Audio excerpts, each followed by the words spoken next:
Olá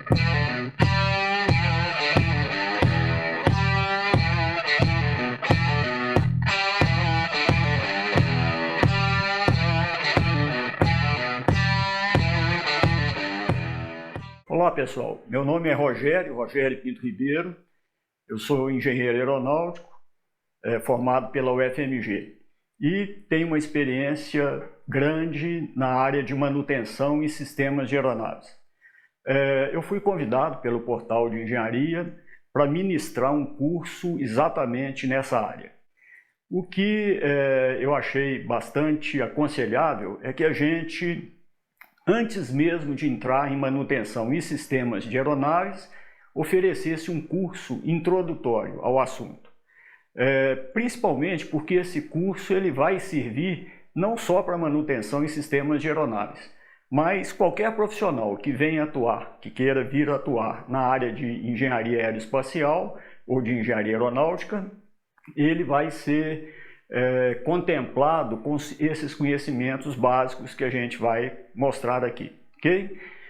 A gente vai ter uma parte desse curso introdutório gratuita, para que todos possam ter esses conhecimentos bem básicos, iniciais, e vai ser possível complementar essa introdução entrando em outros assuntos ainda fundamentais, num curso que vai ser oferecido pelo portal, um curso pago que será oferecido posteriormente pelo portal.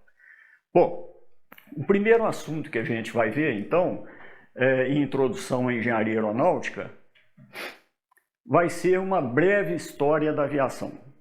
É importante que, quando a gente entra numa área de conhecimento, que a gente tenha, né, noção de como a gente chegou até onde a gente está hoje, né?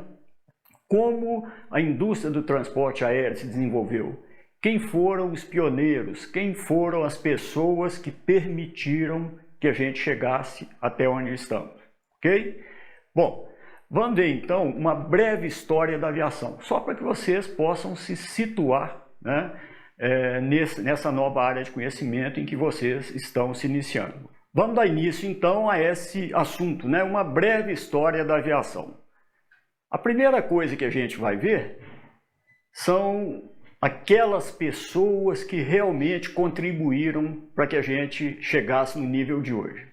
Uma coisa interessante da gente observar é que muito antes de alguns desejos humanos serem atendidos pela tecnologia, esses desejos fazem parte do inconsciente coletivo e acabam gerando lendas, acabam gerando mitologias.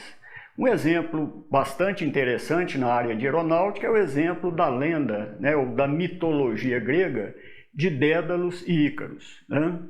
É uma mitologia bastante conhecida. Dédalo e Ícaros, pai e filho, estavam presos numa ilha intransponível e pensaram então numa maneira de sair da ilha. E a ideia que tiveram foi coletar penas de pássaros que estavam na ilha e usar uma cera de abelha, de modo a colar essas penas e fabricar asas que permitissem que eles voassem, ok? Infelizmente, a coisa não deu exatamente como previsto. Por quê? Dédalos havia dito a Ícaros que ele não poderia voar muito alto. Por quê? Ele se aproximaria do Sol, né? E o calor do Sol derreteria a cera. E aí a asa perderia integridade, né? Vocês estão vendo o seguinte, que nessa mitologia já está representado a figura do projetista, do fabricante, impondo restrições operacionais, né? Semelhante ao que a gente mantém até hoje. Bom, Ícaros fez então a primeira alçada em voo, né? Se entusiasmou de uma certa forma com o que estava acontecendo, maravilhado com o voo, e desobedeceu a recomendação. Foi subindo, e aí aconteceu o previsto. O Sol aqueceu a cera, as penas começaram a se desprender e, infelizmente, Ícaro veio a sofrer uma queda, ok? É muito curioso, então, essa mitologia, porque ela tem elementos que ainda estão presentes na aviação de hoje, né? Um piloto de ensaio que desobedeceu as recomendações, ou mesmo um piloto em operação, ok?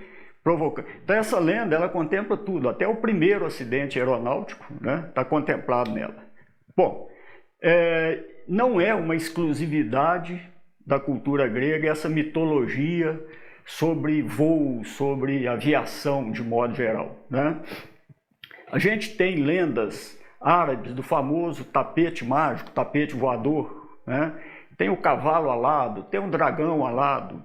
Na própria cultura indígena brasileira existem referências a homens que adquiriram a capacidade de voo, né? Então, antes mesmo da gente se aventurar na construção de uma aeronave, isso já fazia parte do nosso imaginário. A primeira referência histórica que a gente tem, o primeiro registro histórico, é com relação a Arquitas, um sábio, né, grego, de 400 anos antes de Cristo, que produziu um artefato extremamente interessante.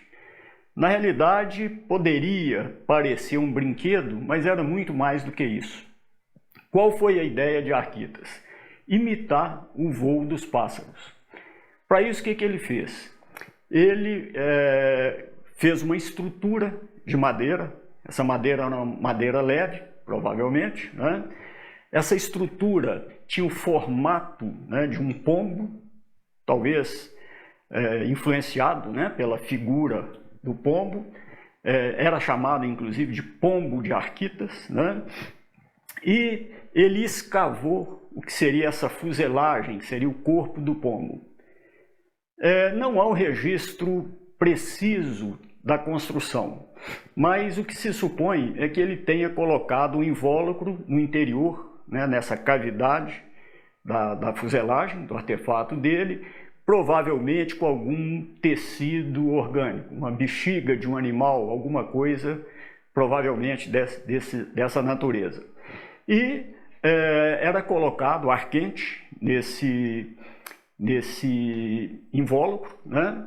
E esse ar ia sendo aquecido até que ele se rompia e permitia, através de uma parte traseira do corpo do pombo, que esse ar fosse liberado para a atmosfera em grande velocidade. Isso então produzia reação no pombo, né? Na fuselagem, que era constituído com asas também, e os registros dão a entender que esse artefato era capaz de voar por até 200 metros. Então é impressionante, né, como a genialidade do Arquitas, ele estudou uma máquina capaz de reproduzir de alguma forma o voo artificial, né? Foi um grande pioneiro, inclusive levantando o princípio do motor a reação. Isso 400 anos antes de Cristo, ok? Bom, 100 anos se passaram até que os chineses inventaram a chamada pandorga, né? O papagaio, ou pipa. É uma invenção bastante interessante também. O que eles observaram? Se você estiver na natureza, você vai ver o vento impulsionar, por exemplo, uma folha, ok? E essa folha pode ser levada pelo vento. Quando a ação do vento cessa, obviamente a folha cai, né? O que os chineses imaginaram é que, se fosse possível manter uma folha num local em que o vento estivesse soprando com regularidade, desde que você fosse capaz de manter, né, essa superfície nessa região onde o vento estava acontecendo, ele poderia ficar ali pelo tempo que se desejasse. Okay? Então, desenvolveram um formato adequado, provavelmente testaram vários até encontrar um adequado, né? E através de uma linha de peso pequeno, né, foram capazes então de manter uma superfície da pipa, né, sob a ação do vento, numa altitude que eles podiam controlar, né? É uma ideia bastante interessante, né? Permitiu uso prático realmente. A gente tem relatos históricos de que essa invenção, né, permitia a eles, por exemplo, uma comunicação com uma aldeia ou uma comunidade que estivesse, por exemplo, né, do lado oposto de uma montanha, né? Imagine que a gente tivesse, né, uma comunidade nessa região. Aqui eu tenho uma montanha, né? Obviamente seria difícil transpor essa distância, mas eu podia soltar uma pipa, né, e sinalizar com essa pipa para o pessoal que estivesse do outro lado da montanha. Então pode parecer um efeito prático pequeno, mas já era um efeito de um artefato aéreo, né, que pudesse ser, de alguma forma, ter um uso prático. É importante notar que coisas como essa, né, têm reflexo até hoje na indústria. A gente vai ver agora um caso extremamente interessante em que o princípio da pipa ou da pandorga chinesa é aplicado numa escala bastante maior, ok? Vamos dar uma olhada nisso então. Olha que coisa interessante. Aqui a gente tem um navio de porte razoável, né? Essas embarcações normalmente são propulsadas por uma hélice marítima, né? Só que a gente pode reparar que à frente a gente tem uma grande vela, literalmente uma grande pipa, né? Qual é a ideia disso?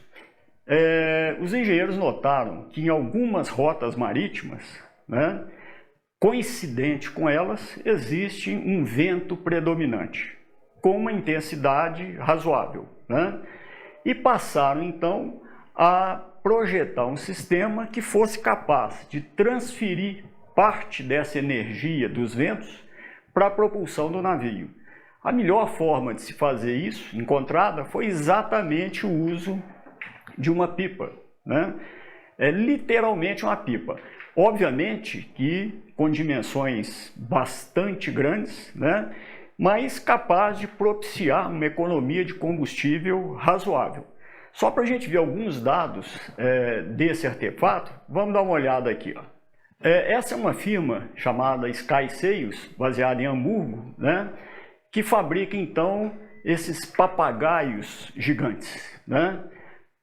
Só para vocês terem ideia, esse sistema ele foi colocado num navio de 132 metros, um navio chamado Beluga, né?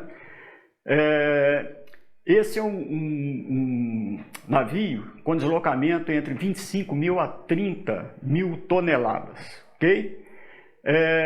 Com certeza o maior navio do mundo, né, que recebe essa potência auxiliar de um papagaio, ok? Só para vocês terem ideia de novo das dimensões, né, compara com o papagaio que a gente fazia na infância. São 320 metros quadrados de área nesse papagaio, né? Uma dimensão bastante respeitável, né? E eles flutuam a uma altura de 100 a 420 metros acima do navio. Aqui vale a gente fazer um comentário. À medida que eu subo na atmosfera, né, eu acho correntes de vento cada vez mais intensas, né? A gente tem a camada limite atmosférica. Essa camada limite, como a camada limite que a gente vai se acostumar a ver em aerodinâmica, né, ela diz o seguinte, que os ventos na superfície da Terra, né, têm uma intensidade muito menor do que os ventos que a gente vai encontrar em altitudes elevadas, ok? A Terra tem esse funcionamento, né, de camada limite, como qualquer superfície, como a asa de um avião, por exemplo, também tem. Então, quando eu estou em altitudes de 100 a 400 metros, né, eu vou encontrar ventos com uma intensidade bastante razoável. Isso é que permite, então, que a gente consiga forças, né, que vão ser disponibilizadas para tracionar o navio de grande intensidade, ok? A gente tem que lembrar que as potências, quando a gente está lidando, né, com superfícies aerodinâmicas, né, normalmente ela depende, a força depende do quadrado da velocidade e, por conseguinte, a potência disponibilizada varia com o cubo da velocidade, né? Por isso é que é tão importante essa altura em que o papagaio é colocado, ok? Para a gente ver se realmente esse artefato faz sentido, se ele realmente é útil. O que se consegue é uma redução de consumo, em média, de 10 a 35%. Isso, num navio, representa uma economia enorme de combustível. Não é só, nesse caso, a preocupação não é exclusivamente de economizar combustível do ponto de vista do custo operacional. É o fato de que isso contribui de modo intenso para reduzir o problema da poluição que a gente provoca com os motores dos navios, né? Só para ter uma ideia aí, a ONU, através de um estudo, ela estimou que a gente poderia ter uma economia de cerca de 100 milhões de toneladas de dióxido de carbono se essa tecnologia fosse expandida para um número maior de navios, ok? Outra contribuição importante para que a gente chegasse onde chegou na aviação foi dada por Arquimedes. Acho que Arquimedes é uma figura bem conhecida, né, pelo princípio de flutuabilidade que ele estabeleceu. Isso foi cerca de 200 anos antes de Cristo. Bom, obviamente que a humanidade já conhecia a flutuabilidade. Na época de Arquimedes, embarcações já eram utilizadas há um tempo enorme, né? Mas ninguém havia estabelecido ainda o princípio de funcionamento, né? Não necessariamente funcionamento, o princípio físico ligado ao processo das embarcações, né?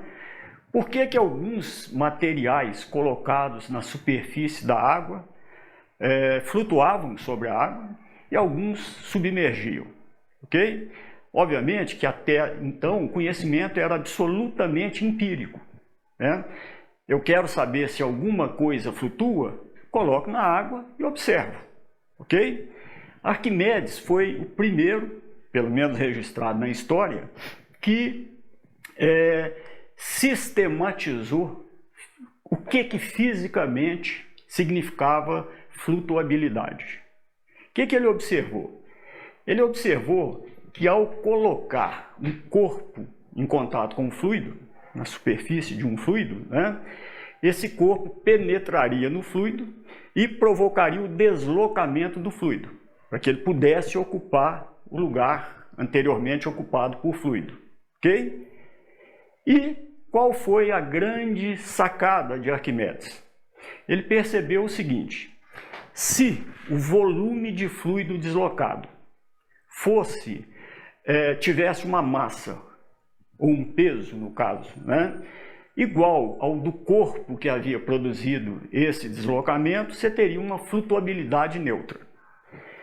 Por outro lado, se eu conseguisse deslocar um volume do fluido que fosse diferente do volume, e esse volume tivesse uma massa ou um peso diferente do peso, né, do objeto que estava produzindo esse deslocamento do fluido, eu teria então as outras duas condições: flutuabilidade, né? Para isso, o peso da água deslocada tem que ser maior, no caso, do que o peso do objeto que está deslocando a água. Ou, no caso contrário, ele iria submergir, ok? Bom, esse é o princípio de hidrostática, né? Esse conhecimento de Arquimedes permitiu que a gente avançasse nessa área. Isso tem a ver com a aviação? Sim, né? exatamente o mesmo princípio de flutuabilidade conhecido nas embarcações, utilizado largamente até hoje, né? Eu posso utilizá-lo no que eu chamaria de um fenômeno aerostático. Eu posso ter um balão de ar quente, por exemplo, né, que flutue na atmosfera de modo exatamente igual. Ok? Então, se eu pego uma parte da atmosfera, faço com que ela fique contida no invólucro, ok? Se agora eu aqueço esse ar que está preso no meu invólucro, o que eu vou produzir? Ao aumentar a temperatura de um gás, a gente vai modificar a densidade do gás, ok? Eu vou reduzir a densidade do gás. Então, se esse gás está contido no invólucro, ao ter uma densidade menor, ele vai sofrer um empuxo no sentido de subir na atmosfera, ok? Basicamente, quando eu observo uma fumaça subindo numa fogueira, o princípio é basicamente o mesmo. Só que ali a fumaça não está contida, né? Então, esse princípio que Arquimedes trouxe, né, de conhecimento, ainda é utilizado até hoje. Balões funcionam exatamente com o princípio de flutuabilidade, né? Bom, quem veio depois de Arquimedes foi Roger Bacon. Olha que a gente estava dando pequenos saltos históricos no tempo. Esse período longo entre esses registros, né, 200 anos antes de Cristo e 1290 depois, tem uma explicação. A gente que é de uma geração, ou de várias gerações, que já nasceram, né, imersos nesse modelo científico de conhecimento, de desenvolvimento do conhecimento, às vezes se esquece que esse modelo é relativamente recente na humanidade. Anteriormente a ele, a filosofia e a própria religião assumiam, de uma certa forma, essa necessidade humana de conhecer o porquê das coisas. Então, Arquimedes eram cientistas no sentido que a gente conhece hoje, né? Ainda que o modelo científico não fosse o modelo predominante. O modelo predominante era o modelo filosófico, no caso. Okay? Depois, a religião também assumiu um papel importante nisso. Mas houve um período na humanidade, né, em que esse contexto de se procurar conhecer a causa dos fenômenos naturais, né, de uma certa forma foi considerado uma ofensa, né, a um criador. Então isso teve motivos religiosos, inclusive, né? A tentativa de se descobrir como a natureza funciona passou a ser vista de um modo pejorativo, vamos chamar assim, ok? Bom, isso voltou a ser modificado mais ou menos nessa época. Interessante que a igreja havia recolhido em suas bibliotecas esse conhecimento anterior a essa fase. Então, Roger Bacon, que era um monge, né, um monge inglês, ele se interessou em várias áreas do conhecimento da física natural. Uma delas, que tem uma grande importância para a gente, na aviação, na aeronáutica, é o fato de que ele foi a primeira pessoa que propôs, ou que registrou, né, que o ar é um fluido com comportamento em tudo semelhante à água. O grande problema do ar, né, do tratamento do ar como um fluido, para o pessoal até então, é o fato da gente não conseguir visualmente perceber o ar. Então, Roger Bacon, através de pequenos experimentos, né, foi a primeira pessoa a deixar claro isso. Olha, o ar é um fluido assim como a água, né? E daí a ideia, olha, se é possível fazer uma embarcação na água, então deve ser possível também fazer uma embarcação no ar, na atmosfera. Essa contribuição é vital para a aeronáutica, obviamente. A gente poderia dizer que Roger Bacon é o pai da aerodinâmica, né? Ele foi o primeiro, né, a deixar claro esse comportamento bastante semelhante entre o ar e a água, ok? O próximo pioneiro, vamos chamar assim, foi Leonardo da Vinci. Leonardo da Vinci é uma figura também bastante conhecida, né? Extremamente versátil do ponto de vista de habilidades. Era matemático, era físico, era pintor, era inventor, né? Foi uma pessoa realmente extraordinária. E ele propôs máquinas voadoras, ok?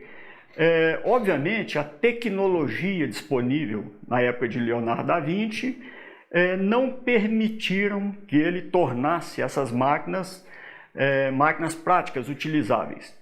Aliás, vários dos inventos dele não chegaram a ser produzidos em tamanho real. Ficaram restritos ou a pequenos modelos ou simplesmente aos desenhos que ele fazia. Mas ele, de uma forma muito competente, né, ele observou, por exemplo, o voo de pássaros. Ele fez uma série de observações e propôs, então, máquinas que poderiam, né, ter levado a um avanço maior se a tecnologia de materiais, o conhecimento estrutural, né, e principalmente fontes de energia, ou motores, melhor dizendo, né, tivessem disponíveis na época. Por exemplo, o paraquedas que ele propôs não era um paraquedas como a gente conhece hoje. Os paraquedas modernos começaram com formatos quase esféricos, né? Hoje em dia a gente tem formatos retangulares. O que o Leonardo da Vinci propôs foi um paraquedas que tinha um formato aproximado de um tetraedro, ok? Só para vocês terem uma ideia da genialidade dele, recentemente, há cerca de 10 anos atrás, se não me engano, um grupo de pesquisadores, através dos desenhos originais de Leonardo da Vinci, construiu então um modelo com as dimensões propostas por ele, né? E foi feito, então, um teste nesse paraquedas. Inicialmente com um peso e, posteriormente, né, um paraquedista profissional saltou com o paraquedas proposto por Da Vinci. Obviamente, a geometria que ele propôs, volume, não permitia, né, um rendimento tão bom quanto os paraquedas modernos, mas permitiu uma descida segura, né? Ou seja, ele efetivamente propôs, né, um artefato baseado aí no caso em arrasto, né, na força de arrasto do ar, e que efetivamente funcionou.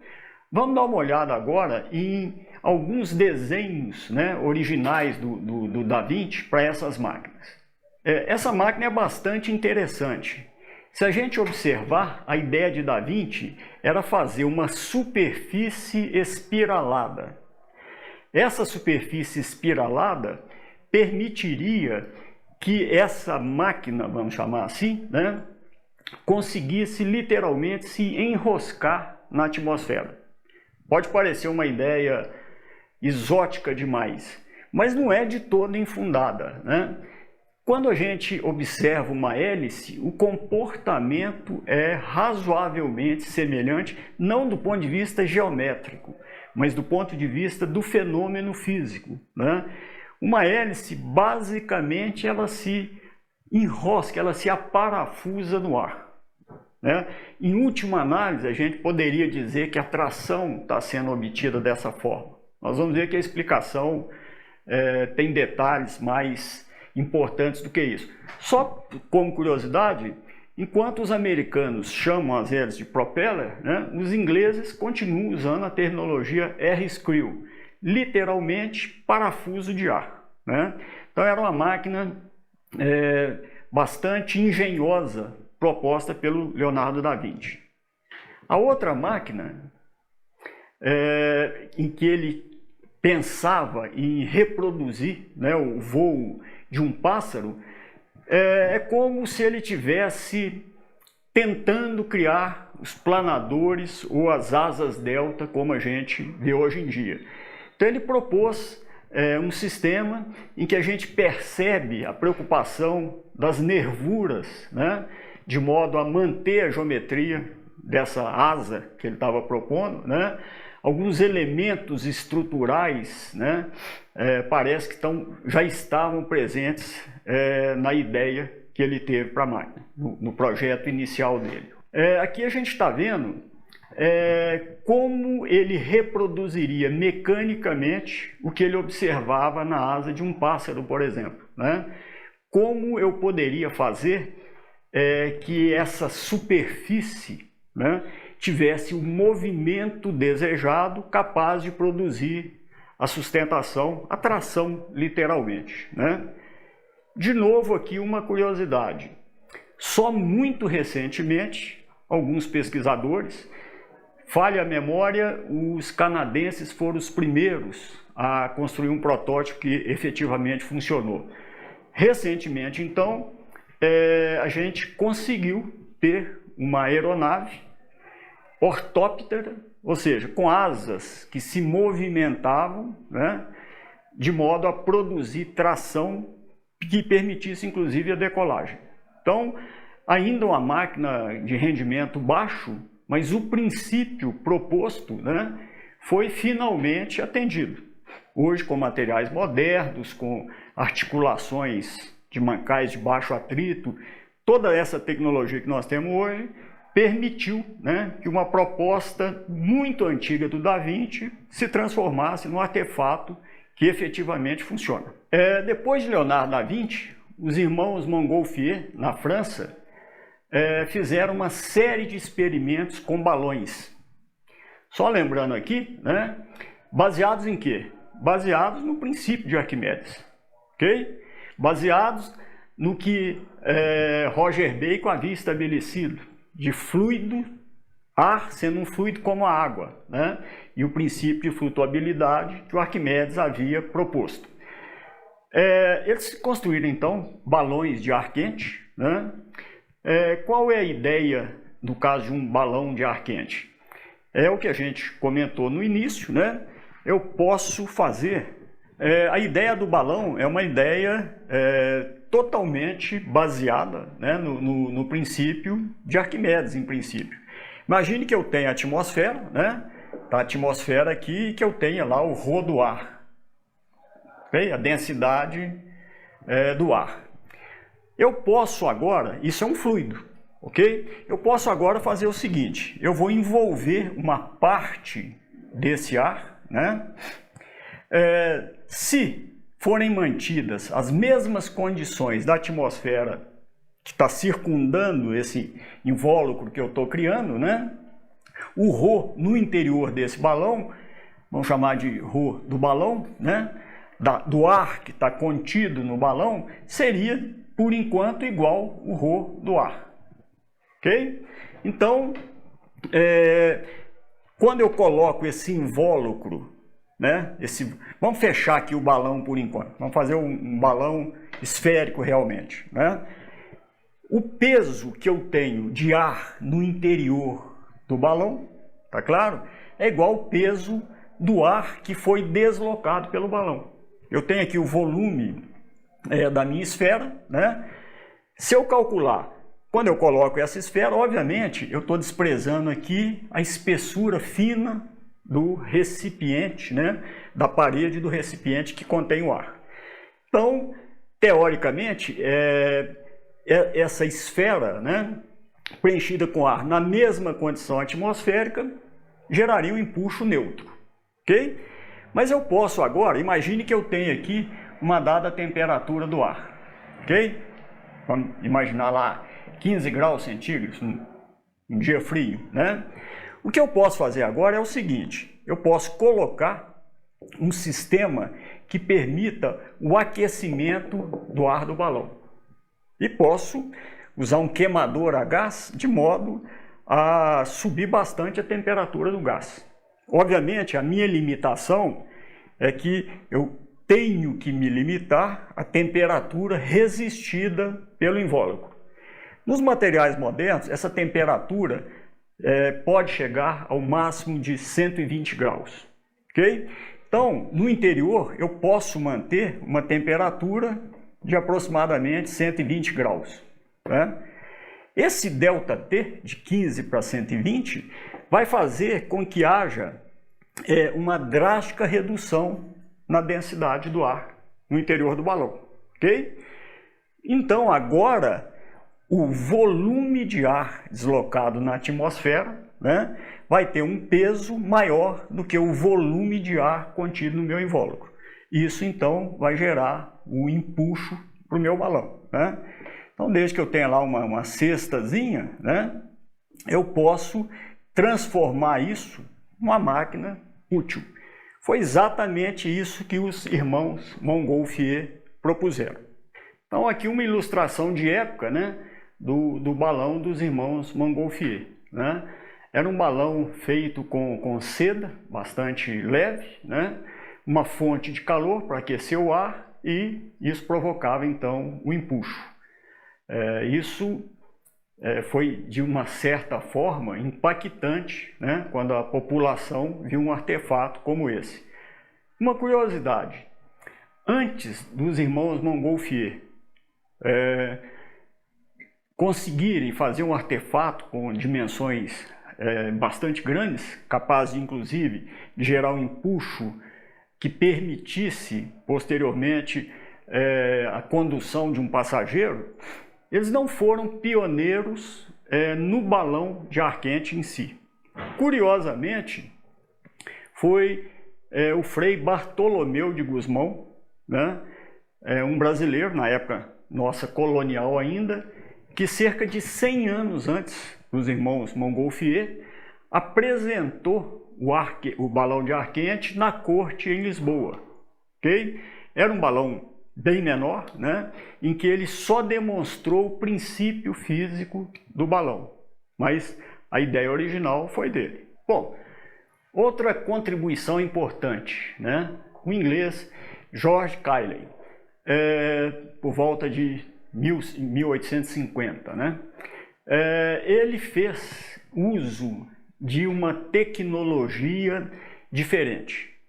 Ele não mais pensava em empuxo estático, né? Empuxo estático, a gente lida com as máquinas chamadas de mais leves que o ar. A proposta dele foi fazer uma das chamadas máquinas mais pesadas que o ar.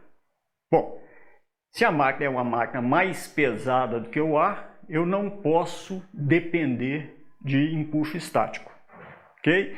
Eu vou ter que obter uma outra forma de empuxo. Isso vale a pena a gente comentar.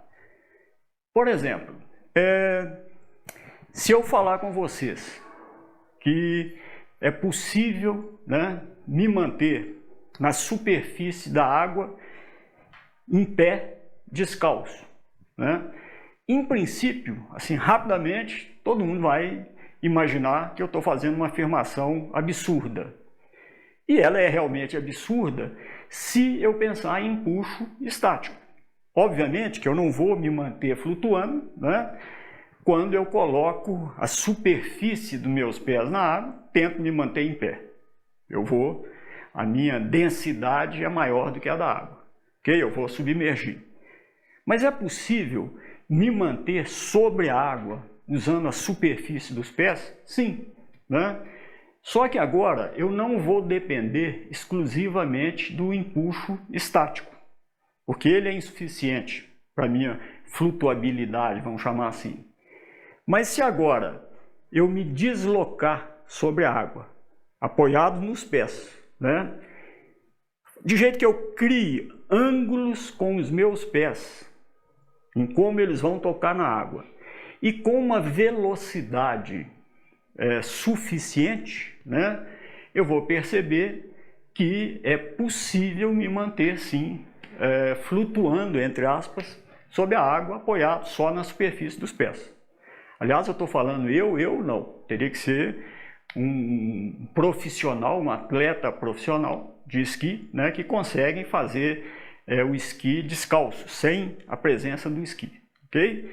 Então, o que eu estou querendo chamar a atenção é o seguinte: Estaticamente, quando eu coloco um corpo em contato com o fluido, né, o fluido vai oferecer essa resistência à passagem do corpo e, pelo que Arquimedes mostrou, é possível a gente até identificar situações de flutuabilidade ou não. O que a gente sabe é que a pressão exercida num corpo em contato com o fluido, ela varia se o corpo está estaticamente, ou seja, se não há movimento relativo do corpo com o fluido, ou se o corpo está se deslocando em relação ao fluido. Nesse caso, o fluido vai criar o que a gente chamaria de uma reação, né, fluidodinâmica. Estou usando fluidodinâmica porque se eu estou na água seria uma reação hidrodinâmica, se eu estou no ar seria uma reação aerodinâmica. O que vem a ser essa força de reação? Esse efeito do movimento, né, ele produz modificações nas linhas de escoamento que esse corpo vai ter em relação ao fluido. E isso vai gerar pressões no corpo, que não são as pressões que a gente já citou do caso estático. São pressões que só vão aparecer quando o corpo estiver se movimentando, ok? Bom, se eu faço isso então de modo adequado, eu posso gerar, né, uma força que permita, né, algo semelhante ao empuxo estático advindo desse movimento. Isso é basicamente o princípio, né, das aeronaves. Nós vamos ver isso em maior detalhe em fundamentos de aerodinâmica, ok? Mas por enquanto é essa a ideia que eu queria passar para vocês, ok? Então, George Cayley propôs uma asa, né? E essa asa então seria utilizada de uma maneira semelhante a um pássaro quando está fazendo o chamado voo planado. O pássaro ele utiliza a asa de duas maneiras. Ele pode utilizar para gerar propulsão, inclusive, né? O ortóptero proposto por Leonardo da Vinci era uma coisa desse tipo. Então, se o pássaro mover convenientemente a asa dele, né, ele é capaz de gerar tração para o voo dele, gerando inclusive condições de decolar. Mas tem uma situação mais simples, com gasto energético muito menor, que é simplesmente se manter em voo, okay? Na corrente de ar atmosférica. Essa é a ideia do planador, né? E foi isso que o George Cayley propôs. O interessante na proposta dele é que o desenho dele é extremamente avançado para a época. Ele lembra máquinas modernas, né? Vamos dar uma olhada no desenho dele. Olha que coisa interessante o desenho dele. Era chamada barca voadora, né? Mas ela tem os principais elementos de uma aeronave moderna. É incrível, né? Ele tem uma fuselagem, ele tem um trem de pouso, né? Tem superfície de controle e tem asa. Então, é incrível, né? Como a proposta dele era uma proposta consistente. Recentemente foi feita uma máquina, né, baseada no que o George Cayley propôs, né? É uma geometria semelhante à que ele propôs. E dá para a gente ver, entre aspas, a modernidade, né, que ele conseguiu para uma máquina que foi proposta há bastante tempo. Okay? É realmente uma boa proposta de engenharia a que ele fez. Outro grande pioneiro foi o Otto Lilienthal, um alemão. Ele também se envolveu com as máquinas do tipo planador, só que fez um trabalho que levou a avanços maiores ainda do que os propostos pelo George, né? Ele primeiro fez um estudo minucioso de um perfil, de um aerofólio a ser usado nas asas dele. E fez isso, por exemplo, conseguindo obter de asas de aves, né, dados geométricos precisos de um perfil sustentador. Ele fez isso com muito critério.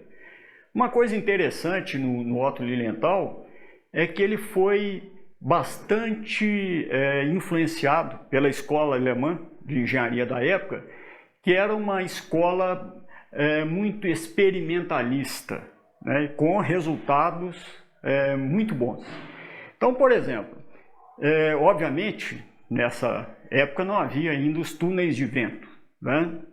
Mas o Otto fez um sistema bastante interessante. Ele colocou no mastro, né, uma trave que era capaz de ser girada. De um lado da trave, ele colocava uma pequena asa, da qual ele queria obter dados de sustentação, de aerodinâmica, e do outro lado ele colocava um peso, ok? E girava esse conjunto até ver qual era a força sustentadora que a asa dele estava produzindo, ok? Isso fez com que ele, então, tivesse dados seguros para projetar uma máquina, né? Já que o experimento, apesar de não modelar completamente o fenômeno, trazia informações de projeto agora, ok? Por isso as máquinas dele eram tão eficientes. Ele fez milhares de voos, né? Infelizmente veio a falecer num acidente, né? Num planador dele, mas eu consideraria Otto Lilienthal o pai, né, do voo das máquinas mais pesadas do que o ar, ok? Era uma figura surpreendente. Por exemplo, para que ele não tivesse o problema de conseguir locais em que ele pudesse decolar com a máquina dele, ele precisava de um local alto, tipo um monte, né, uma colina, mas ele precisava também que o vento estivesse na direção correta. A gente decola contra a corrente de vento, de modo a ter maior velocidade aerodinâmica. O que o Otto Lilienthal fez? Ele, perto de Berlim, né, ele construiu uma colinazinha artificial com cerca de 15 metros de altura, né, e essa colina tinha uma forma cônica. Com isso, ele chegava com a máquina dele lá em cima e qualquer que fosse a direção do vento, ele não tinha que perder tempo esperando que o vento se alinhasse, como é o caso numa colina natural. Qualquer que fosse a direção do vento, ele podia se lançar, ok? Vamos ver a máquina dele então.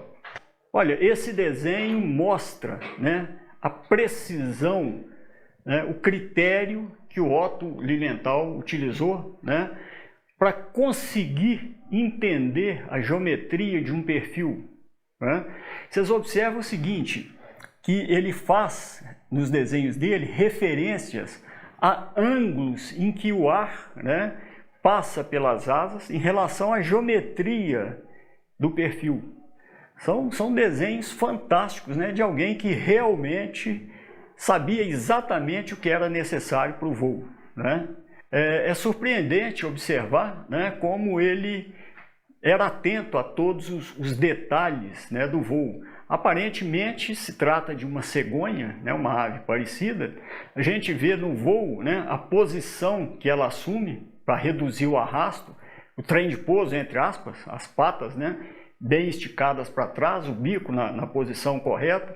Então ele realmente sabia o que estava fazendo. Estudou, inclusive, variações, né, no formato que a asa poderia assumir do ponto de vista de batimento das asas. Aqui o planador dele, né, uma multidão observando os experimentos dele, né, e esse é a colinazinha que ele efetivamente criou para poder fazer os ensaios. Na próxima imagem a gente vai ver de modo melhor. Tá aqui então, ó, tá vendo? Bem cônica, né? E qualquer que fosse a direção do vento, ele era então capaz de fazer a decolagem, ok? Então, isso foi importante.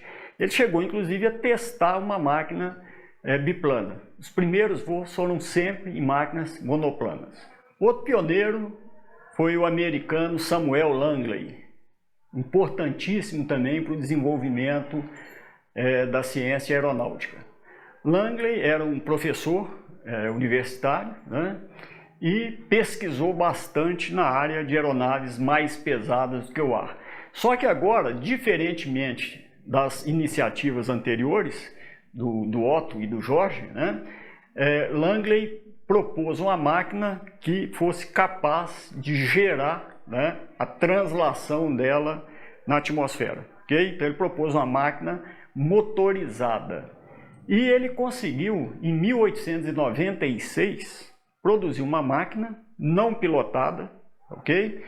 Era quase que um aeromodelo, vamos chamar assim, ok? Que efetivamente voou com muita eficiência, ok? Então ele se animou com esse sucesso e propôs uma máquina agora com a participação de um tripulante, de um homem pilotando essa máquina.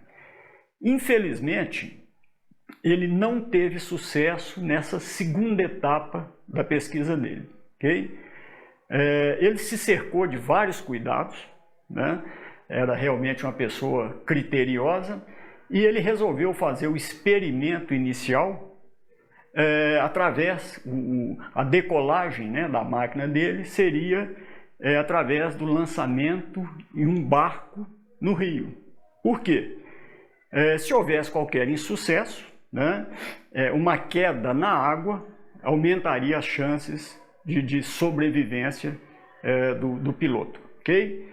E infelizmente, né, nesse única tentativa de decolagem, o avião não conseguiu completar a decolagem, né? Foi um insucesso o lançamento e ele então não foi feliz, né, nessa etapa. Ele foi então ridicularizado de uma certa forma pela imprensa da época, né? Ele havia obtido fundos do governo americano para financiar essa pesquisa dele. E o insucesso levou a críticos falarem que foi uma perda de dinheiro. Ou seja, ele se recolheu, inclusive, depois desse insucesso, né? Ele não quis mais participar, né, efetivamente dessas pesquisas. Ele ficou constrangido com a reação que a imprensa e a opinião pública tiveram, né? Mas o valor dele é incomensurável. Só para vocês terem ideia, alunos da universidade em que ele trabalhou, né, no centenário do voo que foi mal sucedido, eles construíram uma réplica, né, idêntica ao que o Langley havia proposto originalmente. Como curiosidade, o motor, né, que foi utilizado, algumas partes ainda eram partes do motor original do avião do Langley, que estavam guardados no almoxarifado da universidade, né? E efetivamente conseguiram fazer um voo bem sucedido. Langley foi tão importante, um dos maiores centros de pesquisa da NASA, o centro de Langley. Esse Langley o nome se deve a Samuel Langley, ok? Vamos dar uma olhada aqui na máquina dele. Então aqui a ideia dele, né, de fazer uma decolagem, né, através de um barco. Aparentemente o insucesso se deveu ao fato dessa rampa ser muito curta, não permitiu que ele ganhasse velocidade. Se essa rampa fosse um pouco mais longa, né, provavelmente ele teria tido sucesso. Mas ele só teve espaço para acelerar a máquina antes que o motor fosse capaz de tracioná-la nesse pequeno percurso aqui. E isso talvez tenha sido a razão maior do insucesso dele. Chegando agora praticamente no início de tudo, né, do ponto de vista da aeronave, a gente tem mais dois grandes pioneiros. Aliás, três, né? Os irmãos Wright, Wilbur e Orville Wright, né, e Santos Dumont. Aqui há uma grande controvérsia, inclusive, né, principalmente interessante para nós brasileiros, pelo fato de Santos Dumont ser um brasileiro. Vamos primeiro descrever o trabalho dos irmãos Wright. Os irmãos Wright tinham uma pequena fábrica e reparo, era fabricação e reparo de bicicletas. Eram dois irmãos empreendedores, né, e que vislumbraram as experiências feitas por Langley, feitas na Europa, né, com relação a voo, viram ali uma grande oportunidade de criar uma máquina, né, que fosse capaz de ser transformada num grande negócio econômico. Então, isso eu estou dizendo porque, de alguma forma, contribui para essa controvérsia de quem é o verdadeiro pai da aviação, né? Olha, com certeza, os irmãos Wright voaram em 1903 com uma máquina chamada Flyer, né? 3 anos antes do voo do 14 bis do Santos Dumont. Só que o seguinte, primeira coisa, como a ideia deles era transformar a máquina num negócio, todos os experimentos iniciais foram feitos de modo praticamente secreto, né? Eles não queriam pessoas presenciando essas experiências. Por isso é que isso gera uma controvérsia. Cadê o registro desses voos iniciais? Ok? Mas com certeza eles fizeram o voo de 1903. Só que o seguinte, eles utilizaram na máquina deles um motor de potência muito pequena. O motor deles era capaz de produzir 12 HP. Hoje a gente tem condição de rapidamente demonstrar que 12 HP não seriam suficientes, né, para que a máquina deles decolasse de modo convencional, vamos chamar assim. Então, quando eles perceberam, né, que faltava potência à máquina, qual foi o artifício que eles utilizaram? Eles utilizaram uma catapulta, ok? Eles tinham um trilho, né? Um grande peso era elevado, né? Quando esse peso era solto através de uma polia, ele puxava a máquina sob esse trilho. Então, a aceleração inicial era dada por essa catapulta, esse peso, ok?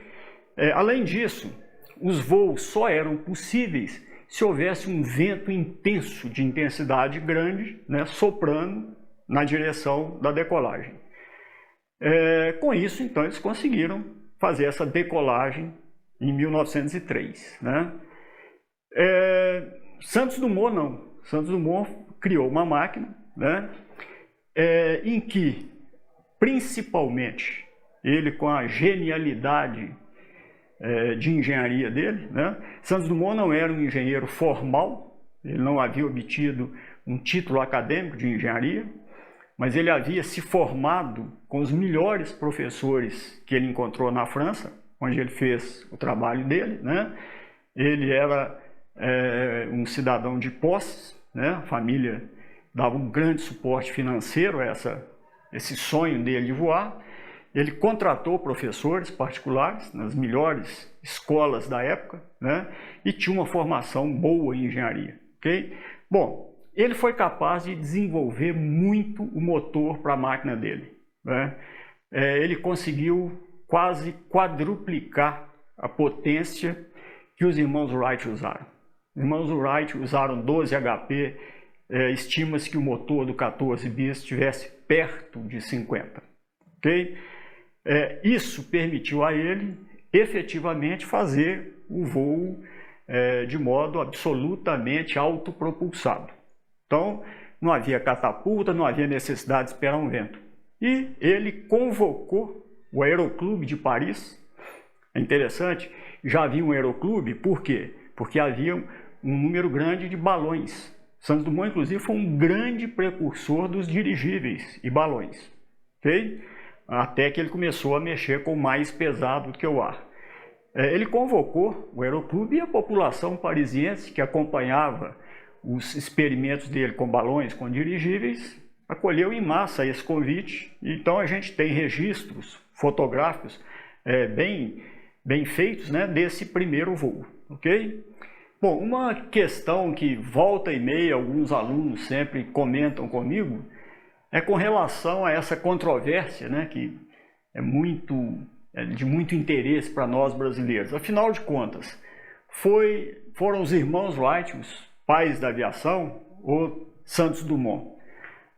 Eu tenho uma visão pessoal sobre esse assunto. O que eu costumo dizer é o seguinte: quando a gente vai a um aeroporto, com certeza a gente não vê nenhuma catapulta, nenhum trilho para aeronaves. E eu nunca presenciei num voo um comandante avisar os passageiros que ele está aguardando um vento de maior intensidade para fazer a decolagem. Acho que vocês já conseguiram perceber onde eu quero chegar. Um avião, como a gente conhece hoje em dia, é uma máquina autopropulsada, né? Completamente independente na decolagem. Nesse caso, levando a questão por esse aspecto, com certeza o grande precursor foi o Santos Dumont, né? No caso, eu acreditaria a ele esse título de pai da aviação. Não que isso seja uma coisa importante demais, mas a gente tem que valorizar, né, esses pioneiros todos, e é uma quase homenagem, né, ao esforço desse brasileiro que teve esse sucesso, ok? Aqui a gente pode ver uma imagem, né, de época de uma experiência dos irmãos Wright ainda com planador, né? Vocês estão vendo que é uma máquina ainda com planador, voando como planador. Alguns registros históricos comentam que os irmãos Wright tomaram conhecimento, eles foram pessoalmente à Alemanha e se inteiraram das pesquisas que o Otto Lilienthal estava fazendo. Não há um registro capaz de dizer se Santos Dumont também teria conhecimento. Aparentemente, Santos Dumont permaneceu fazendo os estudos dele na França, e não conhecia, talvez, o trabalho do Lilienthal como os irmãos Wright vieram a conhecer. Aqui já a máquina, o Flyer, né? Já agora, no caso, com propulsão, né? Um dado curioso, tanto o 14 bis, isso é muito curioso para mim, tanto o 14 bis quanto o Flyer, né, são máquinas que a gente chamaria hoje de máquinas do tipo canard. Canard, literalmente pato, né, em francês. São máquinas em que elas dão a impressão de que há um pescoço de um pato à frente. Ou seja, a superfície de controle, né, fica à frente das asas. Na realidade, esse avião está voando nessa direção. Okay? O 14 bis a mesma coisa. É uma curiosidade, né? Tanto um quanto o outro, irmãos Wright e Santos Dumont, as primeiras máquinas eram máquinas do tipo canard, ok? Com todo o sistema de comando à frente das asas. Aqui está a imagem, então, do Santos Dumont a bordo do 14 bis, né? Tem algumas coisas que valem a pena ser comentadas, são curiosas. A primeira delas, a posição de pilotagem do Santos Dumont, né? É bastante estranho essa pilotagem com o piloto em pé na aeronave. Do ponto de vista aerodinâmico, inclusive, péssimo, né? Porque aumenta muito a exposição, né, do tripulante ao arrasto, vamos chamar assim. Na realidade, isso veio historicamente do fato de Santos Dumont, até então, ser o grande balonista na Europa. Então ele tinha o hábito de voar em cestas de balão ou de dirigíveis. E ele não se deu conta que na máquina nova que ele estava criando, né, que isso seria uma posição indesejável. Aliás, Santos Dumont comenta nos livros de memória, e são palavras dele, né, de que o 14 bis talvez tenha sido o pior dos projetos de aeronave dele. Ele não gostou do 14 bis. Obviamente foi o que permitiu a ele ter sucesso numa máquina mais pesada do que o ar, né, autopropulsada, mas ele achou que o projeto poderia ter sido bem diferente, né?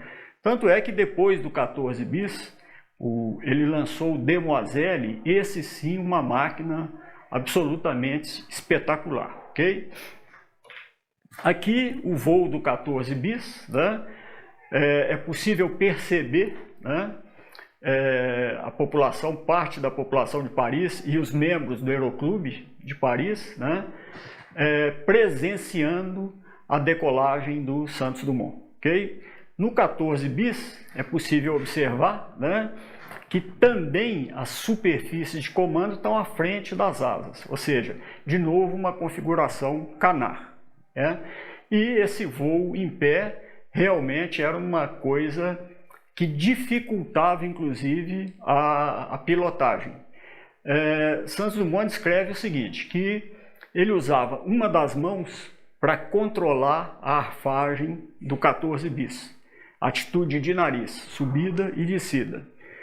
Usava uma outra mão para controlar a potência do motor, no caso a rotação do motor.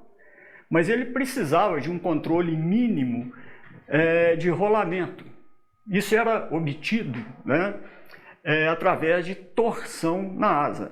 Ainda não havia sido criado, vamos chamar assim, o aileron, uma superfície de controle para rolamento. E se ele estava de pé, né, ele usando as duas mãos, uma para controlar a arfagem, outra para controlar motor, ele não tinha como controlar, né, pelo fato de estar de pé, controlar os ailerons. Aliás, não os ailerons, a torção das asas. E ele teve que recorrer, né, a uma solução exótica.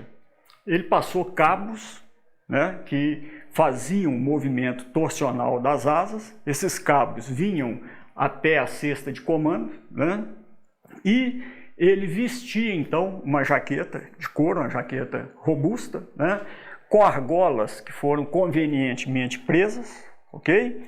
E esses cordéis eram então fixados nessa argola. E ele usava um movimento lateral de corpo para fazer esse comando nas primeiras experiências, né? Realmente uma posição de pilotagem inconveniente, meio ridículo até, né? Tudo isso foi resolvido, né, quando se optou por uma coisa que já era tradicional, por exemplo, nos automóveis, nas carruagens, de se conduzir a máquina na posição sentado. Curioso que os irmãos Wright, preocupados exclusivamente com a aerodinâmica, nos primeiros voos voavam deitados. Também não é uma posição adequada.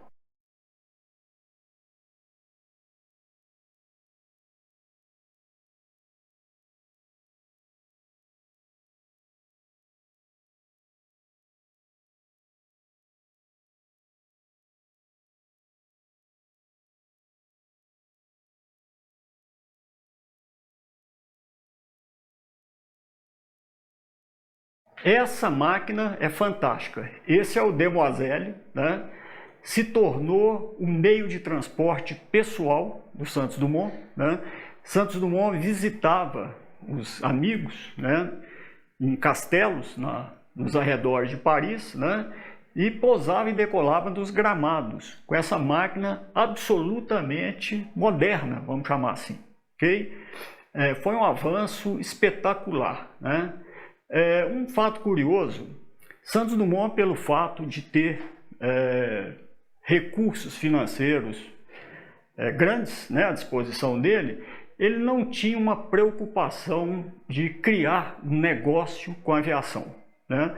O interesse dele era realmente o interesse de um pioneiro, né, numa área de conhecimento, e ele disponibilizou as patentes que eventualmente ele poderia reter para uso público. Esse Demoiselle, ele inclusive permitiu que os planos dele fossem divulgados, tornados públicos. Ele primeiro fez um acordo com uma empresa que fabricou uma série de Demoiselles, foi a primeira aeronave fabricada em série no mundo, né? Mas depois ele permitiu para domínio público, e muitas réplicas, né? Muitas aeronaves Demoiselle foram construídas inclusive nos Estados Unidos. Essa é uma versão moderna do Demoiselle, né? Obviamente a gente está vendo um motor moderno acionando uma hélice moderna, né? Mas geometricamente, a superfície de comando, a asa, são muito semelhantes ao Demoiselle original. E as pessoas que tiveram a oportunidade de voar essa máquina dizem que é uma das máquinas mais agradáveis de se voar. Extremamente dócil de comando, né? Ou seja, um projeto genial do Santos Dumont. Santos Dumont era um engenheiro fantástico, né? E ele desenvolveu, inclusive, um sistema. Ele foi um dos pioneiros na utilização de automóveis na França. Os automóveis também ainda eram uma grande novidade, né? E ele conseguiu, então, adaptar um dos automóveis dele, né? De modo a que ele transportasse o Demoiselle. Então, ele se dava ao luxo, né, de se deslocar para algumas regiões que ele achava agradáveis de voar. Lá ele montava o Demoiselle, decolava e depois trazia de volta para Paris. Era realmente um grande engenheiro, Santos Dumont. Uma curiosidade interessante sobre Santos Dumont é essa paixão dele por altura, né? Ele descreve isso nos livros de memória. Ele descreve isso na infância dele. Ele sempre pensou em altura. Era uma coisa que fascinava. E ele tinha, às vezes, um comportamento um pouco exótico, né? Por exemplo, ele gostava de uma mesa em que ele recebia os amigos, né, com uma altura absolutamente fora de qualquer padrão. Ele gostava de ficar sentado num lugar alto. Então ele construiu uma mesa bastante alta, as cadeiras, vocês estão vendo aqui a cadeira dele, do convidado, também bastante altas, né? E o garçom era forçado, então, a subir nesse suporte para servir a mesa. Uma coisa, talvez uma brincadeira dele, né? Uma coisa meio irônica. Depois ele treinou um garçom a usar perna de pau. Então, imagina a situação, você chega na casa do Santos Dumont para tomar um café, um lanche com ele, você senta numa mesa nessa altura e de repente vem um garçom em perna de pau te servir o lanche, né? Era uma brincadeira, né, do Santos Dumont, mas é muito curioso isso. A gente acabou de ver, então, uma história bastante breve da aviação, só para a gente se situar, né, em como esse conhecimento chegou até nós. Vamos comentar agora, fugindo um pouco dessa era, vamos chamar de história muito antiga da aviação, e vamos para a parte contemporânea, né? Algumas aeronaves foram verdadeiros clássicos, né, na indústria aeronáutica. Ou a nível mundial ou a nível nacional. Como vocês estão se iniciando na carreira de engenharia aeronáutica, estão se iniciando nesse ramo da aeronáutica, é bom que a gente conheça essas referências, porque volta e meia elas são citadas, ok? Então, só para a gente lembrar de algumas, obviamente seria difícil relacionar as aeronaves que realmente são clássicas. Essa é uma seleção de algumas aeronaves que eu acho que são importantes. A minha sugestão é que vocês procurem depois dados sobre essas aeronaves, ver os avanços que elas trouxeram, né? É sempre bom manter-se informado. Então, recorram a dados disponíveis, né? E tentem, como um exercício talvez, né, identificar quais os avanços que essas aeronaves trouxeram. Então vamos dar uma olhada em algumas delas. Esse avião é um caça da Primeira Guerra Mundial.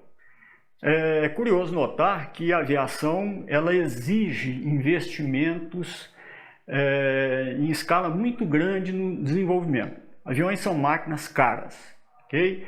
O fato de você projetar máquinas para um ambiente operacional exigente, né? Em que a confiabilidade da máquina e o desempenho tem que ser quase perfeitos, exige um investimento grande em pesquisa.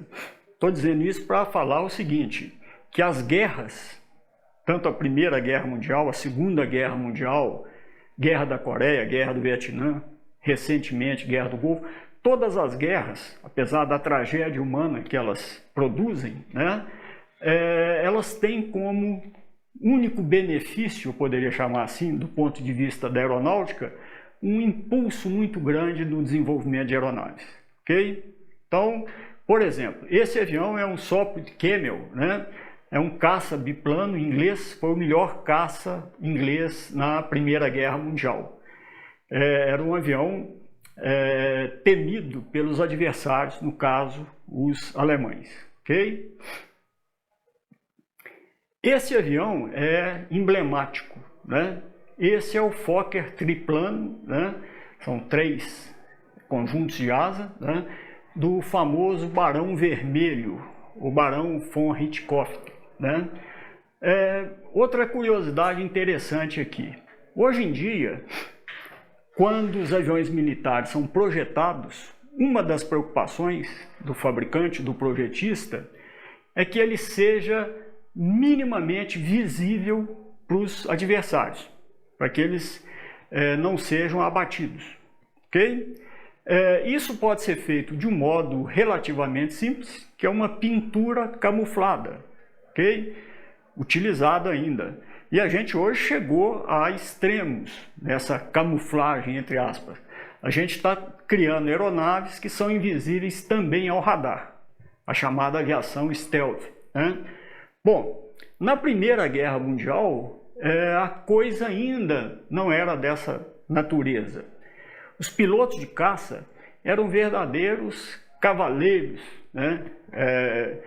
Guerreiros, assim, como se fossem samurais do ar. Havia um grande orgulho neles. E o Barão von Richthofen, ele queria que o avião dele fosse pintado de vermelho para que todo mundo visse, ali estava voando o Barão Vermelho.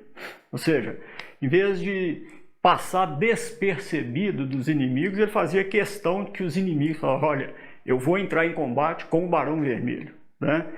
Uma coisa inimaginável nos dias de hoje, ok? Vindo agora para a Segunda Guerra Mundial, a gente também, né, teve um desenvolvimento fantástico.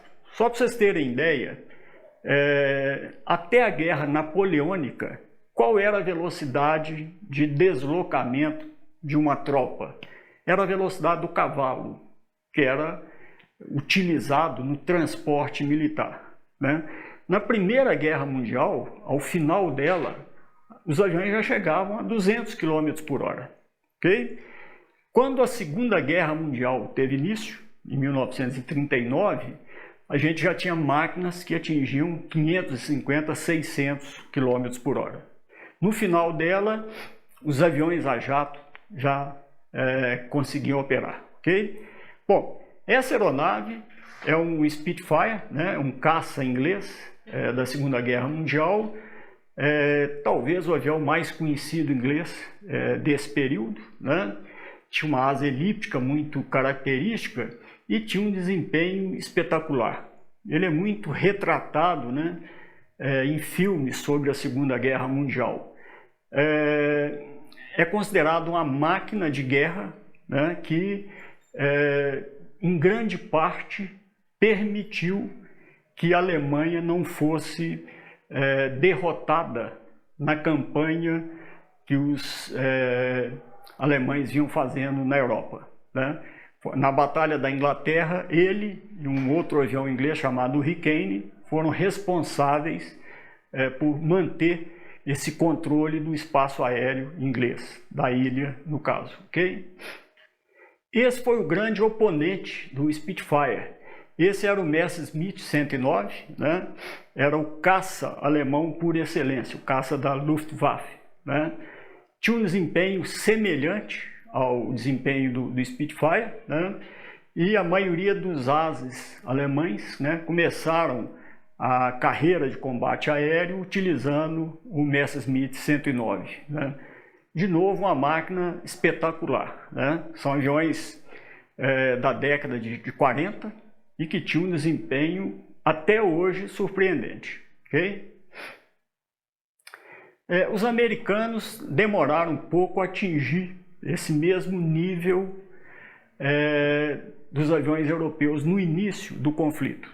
Depois eles chegaram, inclusive, a superar, né? Alguns protótipos, como o Mustang, né, foram desenvolvidos com esforço enorme da indústria americana, ainda se utilizando de muito conhecimento europeu.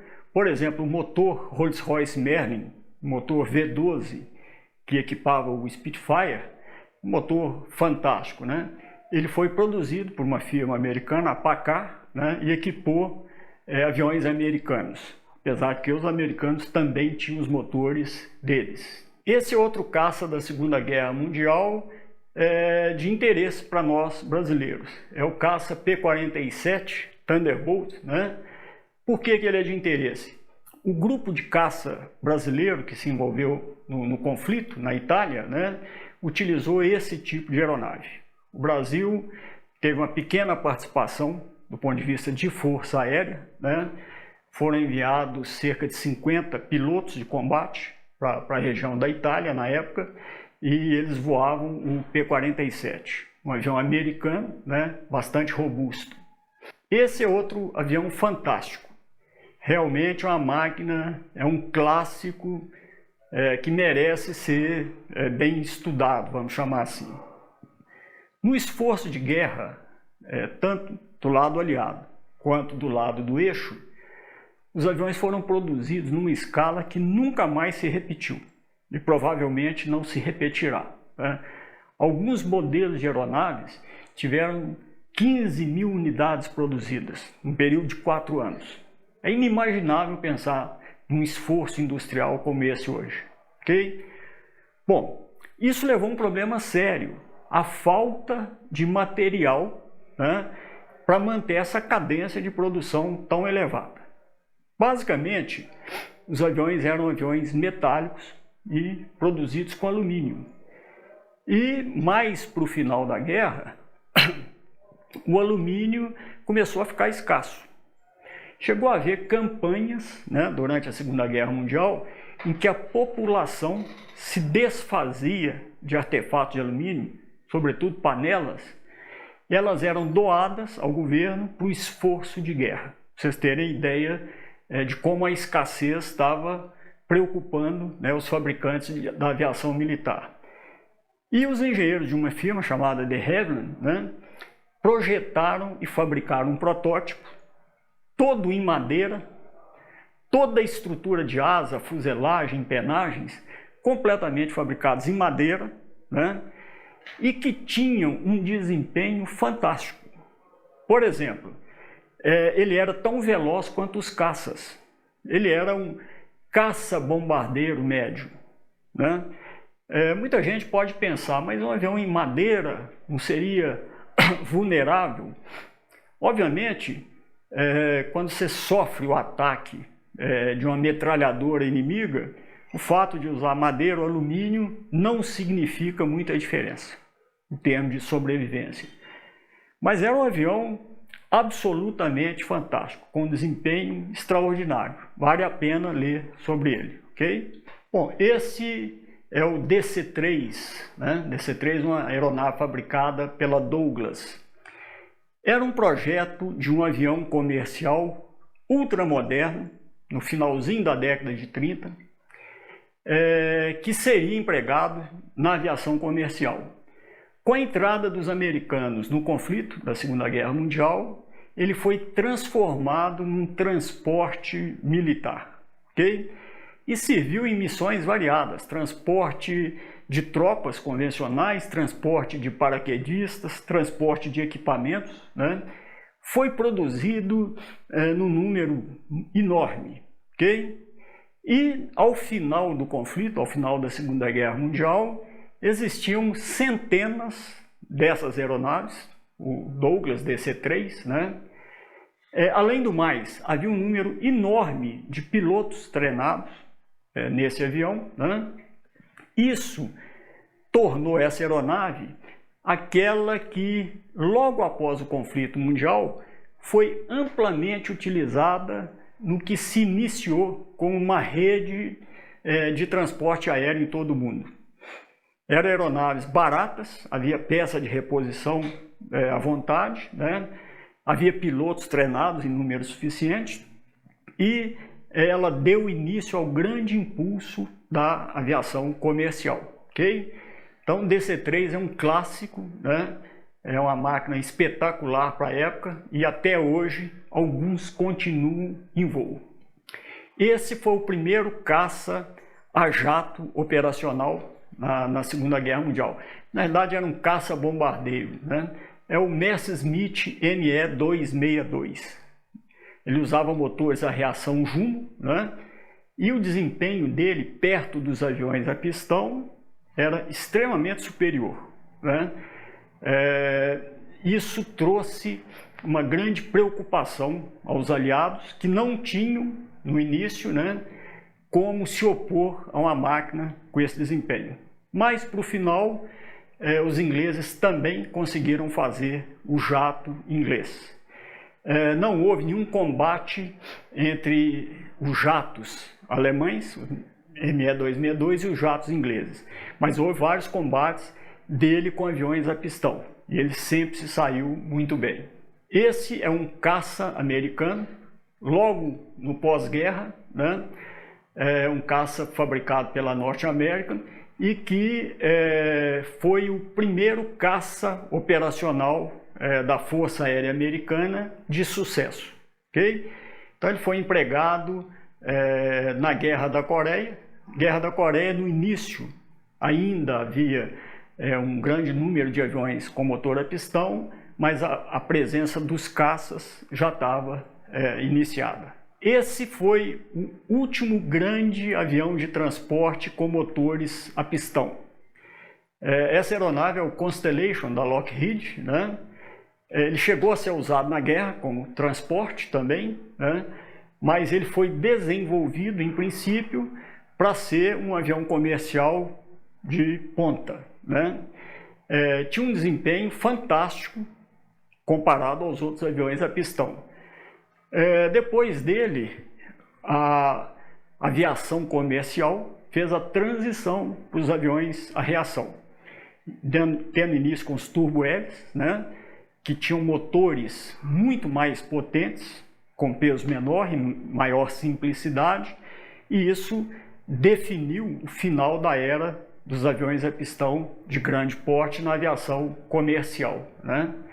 Era uma aeronave com características bem interessantes, né? Por exemplo, uma cauda tripla, né? Quando a gente falar sobre empenagens verticais, eu vou voltar a comentar sobre isso. Esse é um avião já com motores a reação, na verdade um turbo-hélice, é um avião inglês de muito sucesso na época, fabricado por uma firma que já não existe, a Hawker Siddeley, era o Avro, né? Foi amplamente utilizado em transporte comercial e como transporte militar também, ok? Esses motores pesavam muito menos do que os motores a pistão, né? E tinha uma potência muito maior e uma confiabilidade muito maior também. Outro clássico da aviação comercial, esse é o Caravelle, da Sud Aviation, uma empresa francesa que foi absorvida pela Airbus, né? Tinha um desempenho surpreendente. O que se dizia é que ele era capaz de, no voo planado, você cortasse a potência dos motores, de ter uma razão de planeio similar à de um planador razoável, alguma coisa perto de 20:1, né? E foi o primeiro avião a jato comercial em que os motores foram tirados da fixação clássica, que é nas asas, né, e colocados na traseira, na parte traseira da fuselagem. Essa configuração, que se mostrou muito eficiente, né, muito interessante, foi repetida depois em várias aeronaves, ok? Esse é o jato comercial por excelência, né, no início dessa era da aviação a jato comercial. É o Boeing 707. É um projeto muito feliz da Boeing em termos de mercado, né? Ele era equipado com 4 motores a reação e definiu os padrões de transporte aéreo com a entrada dele em serviço. Essa aeronave é o Paulistinha. Ele originalmente era fabricado por uma companhia que não existe mais, chamada Companhia de Aviação Paulista, CAP, e tinha a designação CAP-4 nos primeiros modelos. Depois, essa mesma aeronave, equipada com motores melhores, com versões diferentes, foi fabricada pela Neiva Aeronáutica, uma empresa pioneira na industrialização de aviões no Brasil, hoje faz parte da Embraer. E aí passou a receber a nomenclatura de Paulistinha P-56. É um projeto simples, né, de um avião biplace, era capaz de conduzir 2 pessoas, muito utilizado no treinamento primário de pilotos.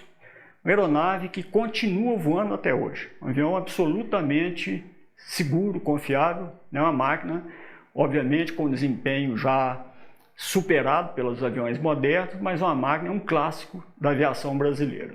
Esse é o Regente, da Neiva, foi o primeiro avião metálico, né, fabricado em série no Brasil. O Paulistinha utilizava telas de algodão mercerizado, posteriormente poliéster. O Regente era um avião triciclo, né, era semelhante aos aviões americanos muito populares da linha Cessna. Permaneceram em serviço na Força Aérea Brasileira por um período muito longo. Esse, o T-25, também produzido pela Neiva, um treinador básico e avançado da Força Aérea Brasileira, né? Um desenho extremamente feliz, né? Uma curiosidade, o projetista, um dos projetistas, né, do T-25 é o engenheiro José Kovacs, né, que posteriormente se transferiu para a Embraer e participou, né, como principal projetista do Tucano, outra aeronave clássica. T-25 até hoje ainda opera na Força Aérea Brasileira, agora está em processo de desativação. Esse, o Bandeirante, né, foi o primeiro produto industrial aeronáutico brasileiro a fazer sucesso mundial, a ser exportado em escala muito grande, né? É um turbo-hélice de 2 motores, a reação, Pratt & Whitney, PT-6, com capacidade, em algumas versões, de até 18 passageiros, né? Uma aeronave moderna, robusta, ainda não era um avião pressurizado, mas se equiparava na categoria dele ao que havia de melhor no mundo. E deu visibilidade à indústria aeronáutica brasileira no mundo todo. É um clássico também. Esse é o Xingu, outro produto da Embraer, né?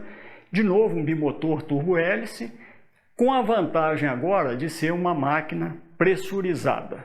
A Embraer, quando fabricou o Xingu, né, a preocupação foi adquirir a competência, né, de projetar e fabricar aviões pressurizados. Esse é um projeto interessante, por 2 motivos.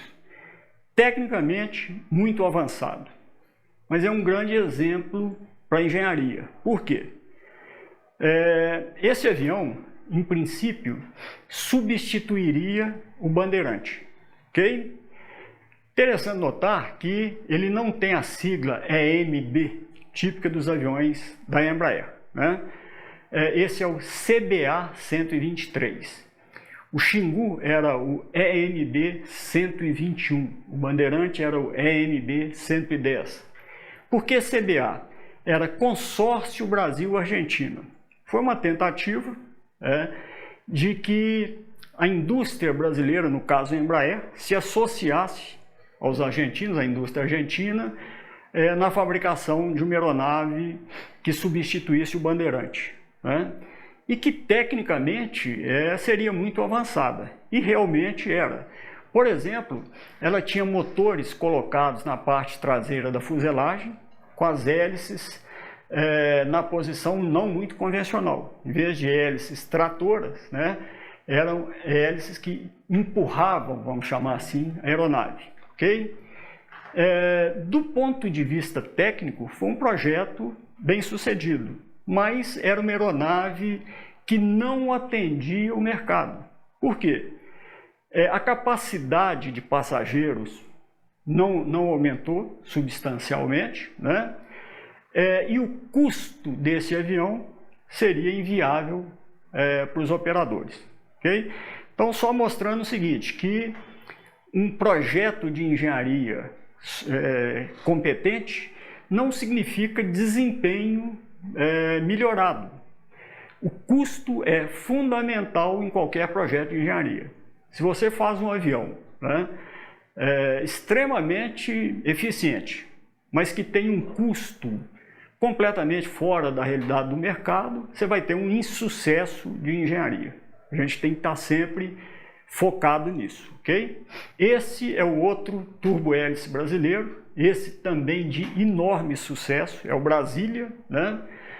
De novo, usando motores, só que agora motores de porte bem maior, né? Uma empenagem em T, um avião pressurizado, né? O Brasília podia transportar até 30 passageiros. É uma aeronave até hoje utilizada em algumas empresas ao redor do mundo, né? E foi um absoluto sucesso de vendas, como havia sido o Bandeirante também. Okay? Bom, gente, esse é o Embraer 145. Esse é um jato que foi desenvolvido já depois que a Embraer veio a ser privatizada em 1994. E ele inaugurou um novo tipo de negócio, né, na aviação. Por quê? Nessa aeronave em particular, a Embraer lançou, né, como uma inovação, o fato de que os componentes do protótipo foram fornecidos sem custo inicial para a Embraer para o protótipo, pelos fornecedores que se interessaram pelo programa do Embraer 145. E depois eles vieram a produzir, né, e a ter os custos do protótipo recuperados na produção seriada. É uma aeronave que fez um sucesso enorme, né, foi muito bem aceita no mercado mundial. Foram produzidas cerca de 800 aeronaves, Embraer 145, e ela detém até hoje um registro bastante interessante na aviação. É um avião comercial que, desde que entrou em operação até hoje, não registrou nenhuma fatalidade. Não houve nenhuma pessoa que viesse a perder a vida num acidente envolvendo o Embraer 145. Isso é um recorde muito bom, né? Esse mesmo avião comercial que fez esse sucesso, que é um clássico já, né? Ele permitiu também que fosse usado como uma plataforma para aviação militar. E a Embraer, então, desenvolveu uma versão de alerta de região de combate, né? Para que pudesse, então, orientar forças armadas em cenário de guerra, que é exatamente essa aeronave que a gente está vendo aqui. Uma coisa bastante curiosa nessa aeronave é o fato dela incorporar uma série de radomes, antenas especiais, e, em princípio, a gente acha que o desempenho da aeronave ficasse completamente diferente do modelo original. E não foi exatamente isso que aconteceu, né? Foram feitos estudos, né, que permitiram que, ainda que esses equipamentos que prejudicam, obviamente, a aerodinâmica, não fossem tão decisivos na queda de desempenho da aeronave. Então, é uma aeronave militar baseada no 145, foi fornecida para a Força Aérea da Índia, né, e que também é um sucesso no mercado militar. Ok? Bom, com isso a gente terminou então de ver algumas aeronaves clássicas. E a minha sugestão para vocês é que vocês procurem ler sobre essas aeronaves e outras mais, né? É sempre bom tentar identificar quais, nas aeronaves clássicas, naquelas que realmente se deram bem a nível de venda, de mercado, identificar que fatores foram esses, tentar comparar com aeronaves similares na mesma época de lançamento, ok? Até mais então.